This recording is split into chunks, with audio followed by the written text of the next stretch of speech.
Long before mass tourism, a Scottish artist travelled slowly up the Nile. He did not come to excavate. He did not come to explain. He came simply to see. His name was David Roberts. What he found disturbed even him. Roberts arrived in Egypt in 1838. Decades before archaeology reshaped these sites into monuments of national history. What he encountered instead was a landscape of colossal stone emerging from sand, half buried, neglected, and strangely out of time. Temples swallowed by villages, statues standing alone in flooded fields, megaliths whose builders were already forgotten. His paintings were not romantic fantasies. They were eyewitness records of how Egypt actually looked, and when we study them closely, they raise a quiet but unsettling question. What if dynastic Egypt did not build these monuments, but inherited them? Roberts first reached Abu Simbel in 1838. When he arrived, the famous facade was not visible as we know it today. The desert had almost completely consumed it. Only the upper portions of the seated Colossi of Ramses II rose above the sand like the heads of giants, drowning in time. The entrance was blocked. To even approach the temple required digging through sand that had accumulated over thousands of years. Roberts painted Abu Simbel as it truly was then, entombed, silent, forgotten, even buried to the chest. The statues dwarf the humans at their feet. Each colossus stands over 20 meters tall, carved directly into the living rock. The scale is overwhelming. Next, Roberts encountered the Great Sphinx, carved from a single outcrop of limestone bedrock on the Giza Plateau. The Sphinx had spent most of its known history buried beneath desert sand. When Roberts visited in 1838, only the head and upper shoulders were visible. The body, paws, and enclosure lay completely hidden, exactly as they had been when Napoleon's expedition saw it decades earlier. Roberts captured the Sphinx as humanity knew it for centuries, not as a complete statue, but as a disembodied head emerging from the desert. A face without a body, a question without an answer. At Edfu, Roberts found something even stranger. The Temple of Edfu, today one of the best preserved temples in Egypt, was completely buried when Roberts arrived. Sand, Nile silt, and centuries of debris filled its courts and chambers. Medieval Arab villages had been built directly on top of its roof. People lived their entire lives above a colossal stone temple, completely unaware of what lay below their feet. Roberts painted Edfu in its half-buried, half-inhabited state.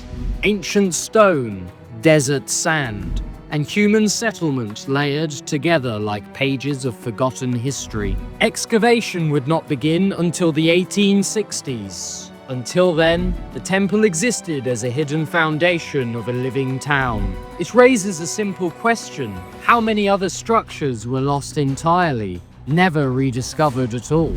Roberts captured something we no longer see. His 1838 painting shows the Temple of Isis on its original island, surrounded by the granite formations of the first cataract of the Nile. The temple had remained active well into the Roman period, one of the last functioning centers of ancient Egyptian religion. For over 2,000 years, it stood exactly as Roberts painted it. Then, modern engineering intervened.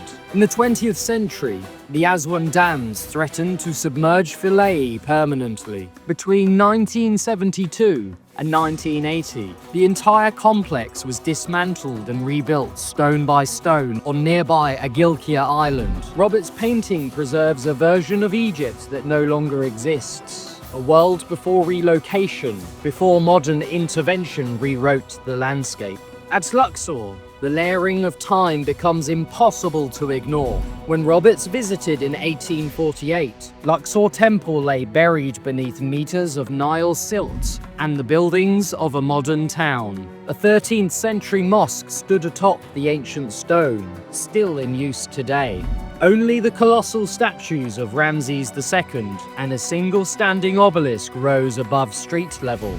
The temple floor itself, lay far below, submerged in debris accumulated over centuries of flooding. Roberts painted all of it together. Ancient Colossi, Islamic architecture, modern settlement. Not a clean narrative of progress, but a compression of civilizations stacked atop something older and more enduring. At the Colossi of Memnon, Roberts witnessed isolation on a monumental scale. These two-seated statues stand approximately 18 meters tall and weigh an estimated 720 tons each. They once flanked the entrance to the largest mortuary temple ever built in Egypt, covering over 35 hectares. By the time Roberts painted them in 1848, during the annual Nile inundation, the vast temple was gone, systematically dismantled and quarried over millennia. Only the Colossi remained. They stood alone in flooded fields, silent sentinels of a vanished structure,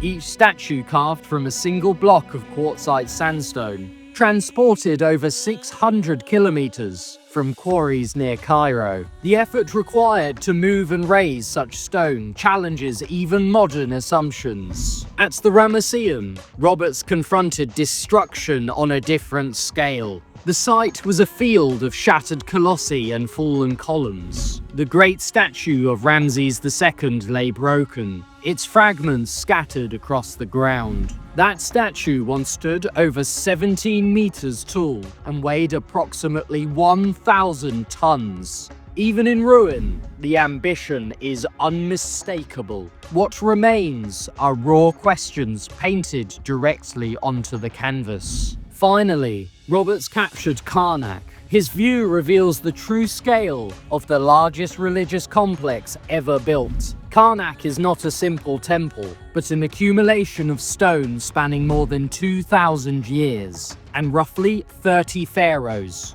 When Roberts saw it, much of it lay in ruins. Columns toppled, roofs collapsed, courtyards filled with sand and debris. From afar, the enormity becomes clear, a forest of stone rising from the desert. And this is the crucial point. Dynastic Egypt did not build Karnak in a single vision. It inherited, expanded, reused, and layered itself upon foundations already ancient.